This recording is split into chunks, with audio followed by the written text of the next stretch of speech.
काय आलं रे नंदी? आ अरे युद्धात झालेल्या जखमेत कधी एक ना दागिना नाही, फक्त तो दागिना असा छातीव पाहिजे, कुठंतरी पाठीव नाही.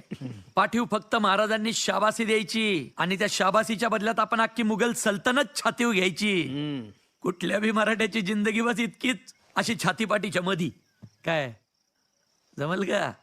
राव शब्द आहे तुम्हाला. जर का कधी येळच आली तर छातीची चाळण करल, पण पाठीची गाळण नाही उदानारा. बघू हेर खात्यातल्या माणसाला जमतंय का? का नाही जमणार? जमतंय की. बरं वा झालं कौतुक. बैरजीचा निरोप घेऊन काय आलाय सांगते आधी. रायगडावरनं महाराज इकडेच यायला निघालेत. कुठल्या बी वक्ताला पोचतील. थांब जरा. काय आलं? पोचतील नाही, राज पोचलं. काय? हा राजांच्याच घोड्याच्या टापाचा आवाज आहे. हंसाजी? मालोजी बाबा आवरा. कानालाच ती काढत रे तुझे. हा तर मग काय.